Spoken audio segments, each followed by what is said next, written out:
kry jy die stoel wat oop is. Gemeentekind, gebore in Suid-Afrika, maar ons was vas in die gemeente, kyk, ons het geleer, mens kan nie kinders voor jou werk het. So, sy is in die gemeente gebore, groot geword, St. Paul's College, matrikuleer in 2008, daarom, Stellenbosch toe, in haar, dis toe my eie woorde, hospitaaljaar van hel. 'n Piketberg, stuur die Here vir haar 'n persent, in die vorm van 'n piketberger, 'n lig en been, wat vir haar kom kuier, en wat sy nie van 'n vol afhang. Daar nie. Getrouwd met Neil, en dan het dan nou die Shinji, dan wat 5 maande oud is, wat hier by sy pa sit, en julle waarskynlik later vandag nog meer gaan kennis neem. Tia, jy het, as ek nou onthou, van jou onthou ek ons nog seker meer. Jy het baie keer gesê, dit was die tyd in jou lewe waar jy die klipste en die gesondste in jou hele lewe was. In die middel van 'n groot eksamen, en jy begin hoofdpyn kry. GP2, physio 2, tot is dit die 1 November, dat is 'n maandag aand, wat jou lewe in die omgekeerd is. Kan jy meer misschien daaroor sê, as wat iets is wat jy gedink het, hoe lang het miskien die story? Ek het ook die diagnose geskryf. Ek gaan het ook nie sê nie. Ek vra byvoorbeeld om verskoning, omdat ek is laaste, so hulle stories met my klaar emosioneel. So, laat ek begin. So, ek het redelik my pad vooruit nou beplan. Ek is klaar met my hospitaaljaar van hel is klaar. Ek het 'n werk, ek is verskriklik gelukkig daar, wonderlike kollegas. Een van die kollegas stel my voor in 'n meester wat ek nog eers van gehoor het nie. Ek begin daarmee, ek is mal daaroor. En ek het nou 2 jaar vir myself gegee, maak al die vaste vakke klaar en dan het ek nog 'n jaar vir my skripsie. Ek kom nou by die laaste vak eksamen. Ek het nou 2 vakke oor om te skryf en ek is reg. Hulle is 'n week uit mekaar uit, altyd op donderdag. En voor die eerste een toe, ek was fiks, ek het lekker geoefen, ek het nog onthou, op 'n stadium ek het gou van tou spring en hier begin ek die dag voor die een eksamen triks probeer. Baie pret. En voel ek ontspanning oor die volgende eksamen. Volgende dag sal ek nou vinnig net weer alles hardloop, 'n bietjie hersiening doen en dan is nou die eerste van die groot eksamens. Daai dag voor die tyd. Ek raak wakker en ek voel aaklig, ek het 'n hoofpyn, ek voel dronk, ek kan my kop draai en ek kan nie my kop omtrent optel nie, so sleg voel ek. So, daar het geen hersiening gebeur nie, ek het die hele dag net gelê. Maar die eksamen is die volgende dag en ek gaan er vasbyt. En ek skryf vir eksamen, ek sê altyd ek het met 1 vinger geskryf. Een kant my kop vasgehou en die ander een het ek die nommertjies getik. Maar is die, ek het hom geskryf en ek het hom weer gekom. Ook 'n eerste wonderwerk omtrent.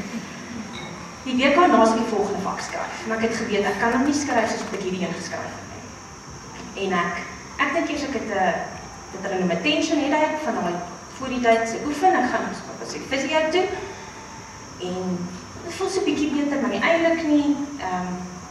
Dis 'n lang naweek wat op pad is voor ons na die donderdag sou skryf, en ons broer kom kuier, ons wou hulle by winkel toe gaan iets te gaan koop, as hy kan nou op toe, ek voel te sleg. Ek stap saam met hulle in, my kop draai gaan lê in die bakkie. Ons wil nog later keer toe gaan ons gaan uit eet het. Ek voel daar so sleg, ek sê ek gaan terug, ek reis sommer nou terug huis toe. Hulle moet maar Uber huis toe. En ek is by die huis, en ek slaap eintlik my elke dag om. En toe besef ek, maar ek moet nou maar 'n siekbrief kry vir die eksamen, want ek gaan nie kan skryf nie, ek gaan GP toe, ek sê vir ek sê eerstens vir sien sy ek is 'n dokter, en sy sê, o jene, wat het ek nou gedoen om die dokter as pasiënt te kry? Ek sê, okay. Maar nie worry, ek net 'n mikro en ek soek net vir pyn in 'n siekbrief. En ek kry dit, ek voel so 'n bietjie beter, maar die dae gaan verby, die pynmedikasie help nie, en die groot ding is my kop wat se draai. Daai maandag is die vakansiedag, is Voting Day, dit Niels se broer het klaar gery, Niels by die huis. Nog 'n wonderwerk. Want toe ek het weer gaan lê, toe ek opstaan en terugstap in die gang, raak my hele een kant lam. My hand, linkerkant, begin bewe en ek kan nie op my been trap nie. Hy die opnie, ek is lam en ek val so af teen die muur en ek roep vir Neil. Ek sê, ek dink ek kry nou 'n beroerte, ek kan nie verstaan wat aangaan nie. En hy sê, moet ons nou die ambulans bel, ek sê, ons moet nou net ry, soos om die draai, en hy dra my toe kar toe. Toe nou kom by die kar, ek kan nie die ryery onthou nie. Ek onthou ons kom by die hospitaal aan, ek kan nie die storie daar onthou nie. Ek kan nie die, amper sê die Emma onthou wat my gesien het nie, maar ek onthou byvoorbeeld ek het gegaan vir 'n scan. En ek onthou toe die internis daar kom, en ek onthou hy het vir my die diagnose gegee. Dus daar's 'n bloedklont in my brein. So dit is 'n oomblik wat vasgevang was, en ek onthou ek het nog vir Neil gesê, voor ek nou, ek dink op pad was CT-scan toe, hoorie, ons het 'n troue wat kom, laat weet asseblief, ons gaan nie daar weet nie, en Neil sê, ek moet seker vir julle ouers laat weet, ek sê, nee, ek wil nou nie op die senuwees maak, kom ons wag eers, voor ons nou almal laat weet, wat eintlik bietjie selfsugtig is op hom, en kry die scan en iewers en ek beland in die ICU, ek onthou nog nie alles wat tussenin gebeur het nie. En Neil bel toe my ouers en toe ek weer my oog opmaak, toe is hulle daar. Ek kan nie onthou dat hulle op pad was, dat ek geweet het hulle kom nie, hulle stap skielik net daarin. En toe begin daar klomp dinge gebeur. Want ek het toe nou 'n bloedklont, nie die gewone bloedklont wat in 'n groot venese stelsel is nie, daar's 'n klein aartjie wat toe nou verstop. So hy het nou onder groot drukking en hy bars. Dit is gelukkig nie as 'n arterie wat bars nie, so daar's 'n bietjie kans vir die bloedtoevoer kom nog tot daar, so hy gaan nie dadelik sonder suurstof nie. Maar die drukking wat hy druk nou die breinstam af en daar is by jou asemhaling en jou hartklop en alles moet van daar af na beheer word. So dit val nou. Dit is die hartklop is hier so 20-30 is nou bietjie stadig. Vir die wat weet dit moet 60 tot 100 wees. En dan ek is nie heeltemal by nie. Ek weet nie dit vir my pa gevra. Hulle het vra as moontlike operasie. Ons het ja geen toestemming en iewers in daai tyd het hulle besluit hulle vat na teater toe met die drukking verlig. En die drukking raak al hoe meer want by die internis toe by die hematoloog hoor ons moet die bloedklont oplos. En as hulle bloed verdunner gee as die bloeding erger. Dis bietjie van 'n catch-22 gewees. Gaan teater toe hulle haal 2 stukkies skedel uit. Wat die drukking verlig, maar dit werk nie. Daar veronderstel om jou brein is veronderstel om daar uit te swel, skief. Maar uit te swel, maar hy het dit toe nou nie gedoen nie. Hy vat in die druk bly hoog, hulle maak toe 'n groter, volgende operasie is nog groter een hoor. En daar's toe nou 'n klomp operasies daarna. En iewers in daai tyd, toe hulle van een van die operasies toe moes hulle nou intubeer, want my asemhaling het nou gestop en hulle moes dit nou beheer. Daar's 'n groot probleem as mens langtermyn met 'n buis in die lugweg is, daar's drukking, so hulle wil so gou as moontlik 'n traggie doen dat hulle nou hier insit dat jy deur asemhaal.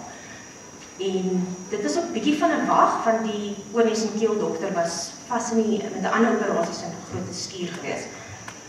Toe het hulle dit nou uiteindelik gedoen en na 'n tydjie toe ek nou wakker en baie maar ek kan nie praat nie.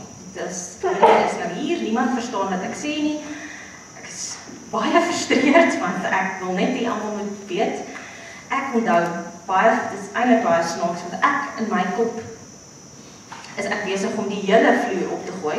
Ek wil net hê my ma moet my handdoeke bring. Hulle verstaan nie, ek probeer dit skryf. Ek is onder die indruk, ek sê, bring asseblief handdoeke. Toe ek later die boodskap sien, toe sê ek, daar's net skribbels en nou, iewers sal haal. Maar dis dit. Maar daar was een suster wat op een of ander manier, sy kon my lippe taal verstaan. Sy het altyd geweet wat ek nodig het. Sy was altyd daar wanneer ek op my moederlooste was. Sy het, kyk, dit is baie seer as mens heeltyd weet. Mens seer as jy baie stap en so, maar ons is my baie seerder om langtermyn te weet. En sy het soos my rug kom masseer en my moed ingepraat en sy was my engeltjie. En die interessantste ding is, sy het kort daarna die hospitaal verlaat. Sy was op pad om aan 'n werk te soek, so sy was nog net daar amper seker om my pad op my ICU te stap. Toe later die drukking gaan nou af en is nou 'n lang proses om nou die pregnant so stukkie vir stukkie uitgehaal word. So jy moet nou oefen om weer te weer asemhaal. So hulle stel die settings van die ventilator elke dag bietjie. Dan moet jy nou sulke tye self asemhaal en dan help hulle weer en dan help hulle bietjie minder, dan rus jy weer in die aand. Nou dink ek probeer dit van nou leer. Ek sien in my kop is soos 'n oefensessie, diep asems en kan dit doen. En dan sê sy nee, ons moet nou eers 'n bietjie laat rus en ek so teleurgestel. Maar later dan toe gaan die traggie uit en ek het geen komplikasies toe die traggie uit is nie. Ek haal lekker asem, dit is 'n interessante pleister net oor die gat en werk dit nie toe nie. Dit is 'n paraatjie gelyk. As ek asemhaal dan blaas die pleister so 'n bietjie op. Toe is uiteindelik toe daai nou 'n bietjie begin gesond raak, ek kan nou begin praat en toe gaan ek saal toe. Ek het nog steeds so kalkol hierso, 'n warning sign wat sê nou skaal en ek gaan oor saal toe en daar begin ek nou vir die eerste keer weer buite lig en mense en weet nou wat aangaan. Kyk, in ICU het ek op 'n stadium gevra, wanneer kom kuier my ouers nou? Sy sê vir my dis 2:00 die oggend. Hulle kan nie nou kom nie. Daar's baie interessante stories van ICU. Dinge wat hulle sê mos as jy 'n koma is kan jy goed hoor. So jy hoor goed, maar dis de mekaar. So ek het byvoorbeeld iets gehoor en dan het my brein die blanks ingevul. Dit het baie, is iemand, ek kan nou nie vir ewig praat, maar iemand van daai stories van hoor kan julle. In die saal gaan dit eintlik toe nou goed, maar toe kom nou eendag, en is dit nou you're out of the woods, alles gaan dit beter, ek is nou op pad uit. Jy was 5 weke in die ICU, nee? Ek was presies 'n maand, 1 November tot 30 November. Dus jy nou saal? Toe ek saal. En die volgende stap, hulle stuur gewoonlik mense huis toe met 'n helmet vir die skedel, hy sê hom maar daar hou, sommer daar nog terugsit of toemaak en dit gebeur toe, alles gaan goed. En toe nou 2 dinge gebeur na daai operasie. So eerstens het die hoofpyn weer begin. Verskriklike hoofpyn as ek opstaan om toilet toe te gaan, dan wil ek begin huil, want ek kan nie my kop oplig nie. En die chirurg besluit hulle gaan 'n noodoperasie doen. Daar's clearly drukking, hulle het weer CT scan gedoen en daar is nou die drukking. En ek kom agter maar as ek asemhaal, is daar so 'n bietjie van 'n geluidjie, so 'n bietjie van 'n fluit. Ek gaan teater toe, daai operasie verloop toe gelukkig goed. En van daar af toe gaan die fisio en alles nou goed. Daar's 'n paar snaakse stories. Die arbeidsterapeute, ek het byvoorbeeld 'n kamerjas probeer aantrek, ek kon nie die strukkie mee maak nie. Ek kon nie onthou om 'n strukkie te maak nie.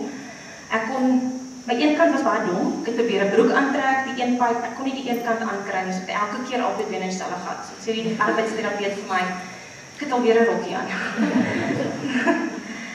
Ek het word searches gedoen, is baie snaaks, al die woorde aan die regterkant van die bladsy raak gesien. Die linkerkant niks. Connected dots, ek haak vas as hy oor die midline gaan. Dan trek ek 'n halwe prentjie en as hy die kant kom, dan sien ek net nie meer, as jy weet nie inneem nie, jy sien nie swart nie, maar jou brein prosesseer nou nie daai een helfte nie. Maar die fisio gaan goed, en die arbeidsterapeut gaan goed, ek stap trappe, maar ek raak vinnig uit asem uit en ons gaan vlieg. Ek sê vir hulle, hoor ek is bekommerd oor hierdie geluid, ek raak benoud. En eers sê hulle, nee, ons gee vir jou, ons behandel jy soos asma en so aan. Maar dis toe nie dit nie, hy het 'n fisiese vernouing gemaak en soos 'n scar tissue in die lugweg gewees, waar daai vletjie nou veroorsaak. En dit kan hulle nou net in panorama by 'n pulmonoloog regmaak. So ek gaan huis toe, hulle gee vir my kortisoonpilletjies, want hulle, as dit nou 'n blokkasie is, dan behandel dit nou maar soos jy. Soos hulle asma se behandel. Ons is nou by die huis. Gelukkig het hulle vir my kalmeerpilletjies gegee, want hierdie vletjie maak my toe absoluut mal, want jy voel so benoud, en as jy nou wil diep asemhaal om jouself te ontspan, dan raak jy meer benoud, want dit wil nou nie werk nie. En dis natuurlik oor Desember, so almal is weg. Jy wag na nuwejaar is pulmonoloog. Gaan deur, hy maak die gaatjie oop, dadelik beter. Dis absoluut, ek dink een van die beste operasies, want jy slaap, jy word wakker en alles is reg. En dan volg hulle dit nou op na die tyd. Dan, ja, na die tyd toe gaan dinge goed. Ek sou so stapgewys terug gaan werk toe. Ek het saam met die arbeidsterapeut 'n toets gaan skryf wat sê ek kan weer bestuur. En ek maak reg om so 6 maande na ek ontslaan is terug te gaan werk toe op 'n elke tweede dag 'n halfdag te werk en so.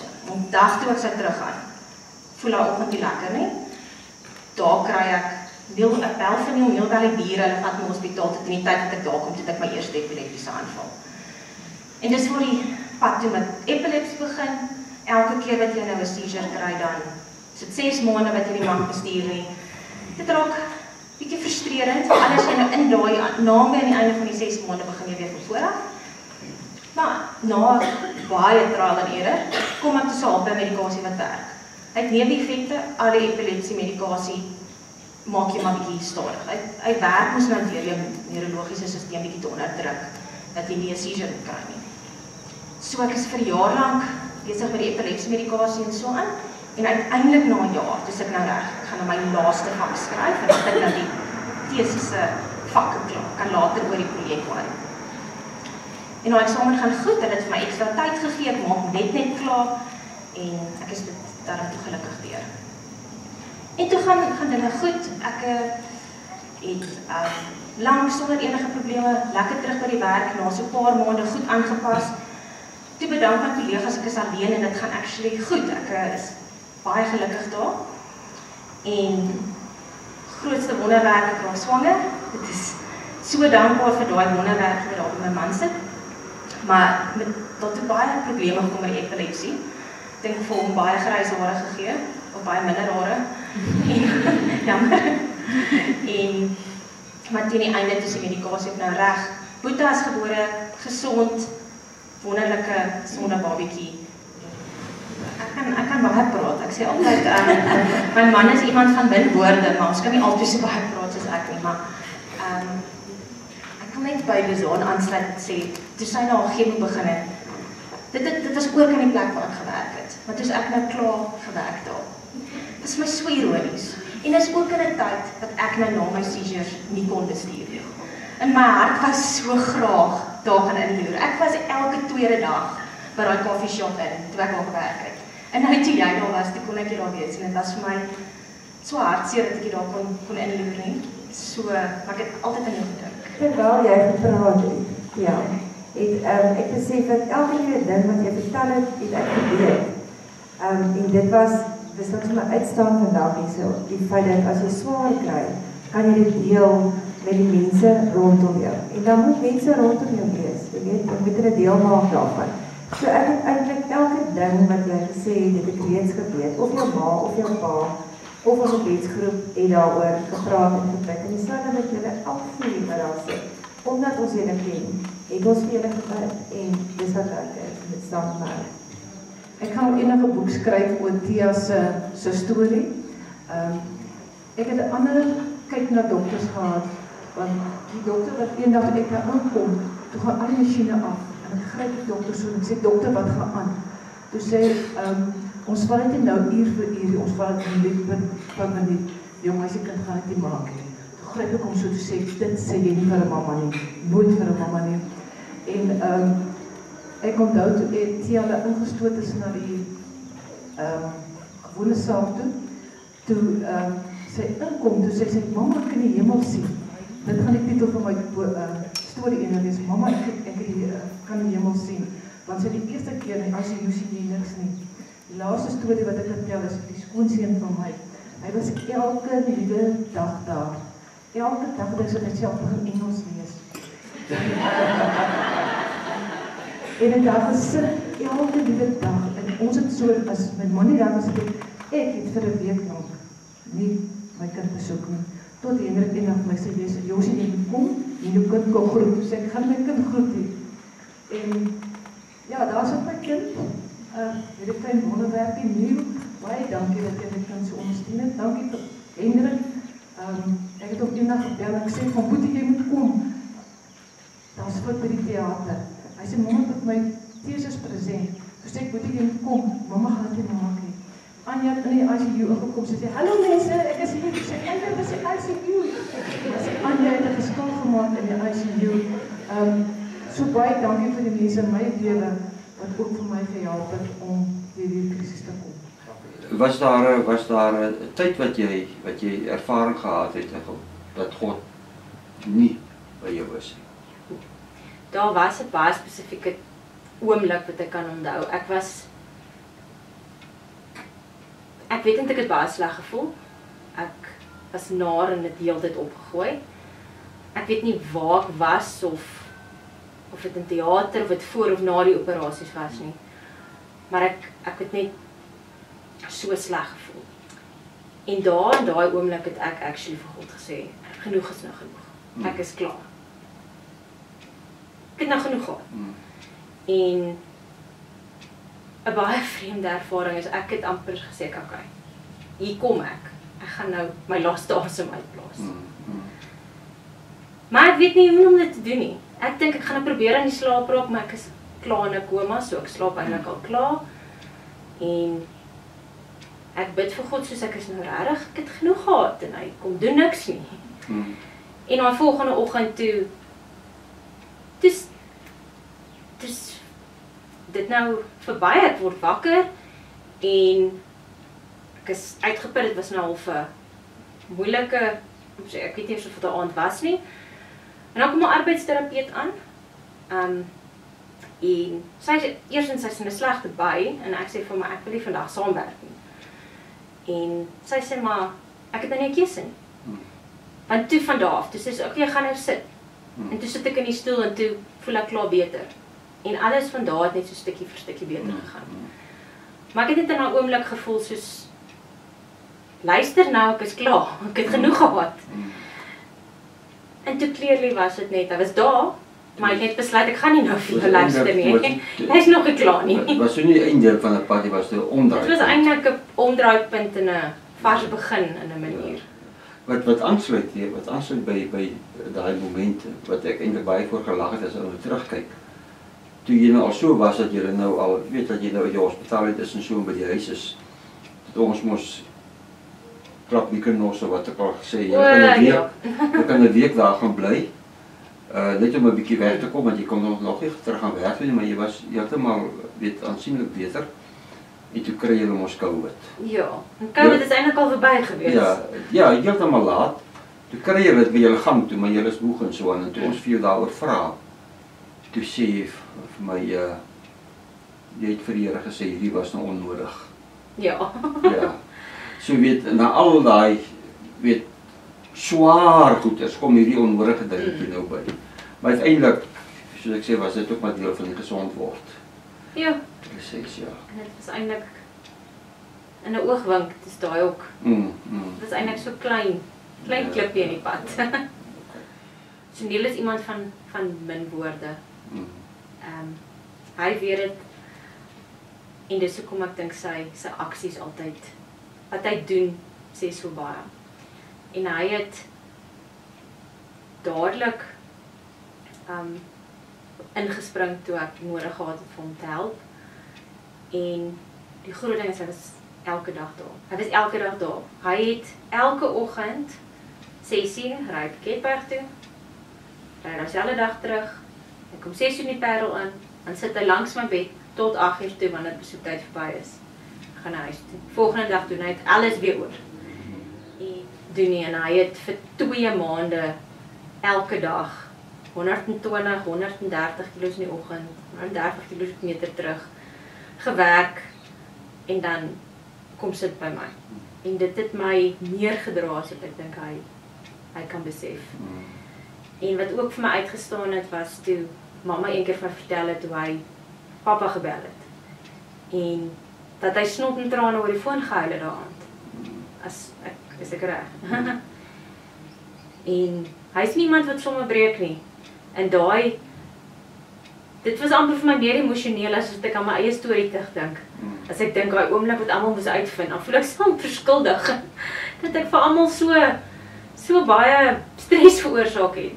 En tog het ons mekaar almal gemeente en vriende daardeur bygestaan, maar ek is ontsettend dankbaar vir almal wat daar was. Daar was nooit 'n oomblik wat iemand nie daar was nie. Anja het my hare elke dag uitgesort. Pappa se woorde oor woestyntye wat nie gesê word as kom nou oor dit nie. Net van God is daar in woestyntye wat so baie beteken het. Mamma My mamma wat so op my kaal bank my bene gevryf het toe ek so benoud gevoel het en Boetie wat ook net heeltyd daar. Hy's altyd daar in sy stilte en dan wanneer 'n mens hom nodig het dan sê hy maak hy 'n snaakse opmerking of help net. Hy het mos sy te stille teenwoordigheid wat eintlik nogals baie beteken en hy was saam met mamma mos vooraan almal daar gewees en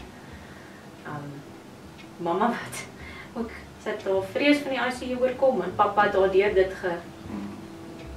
ook daar weer gekry.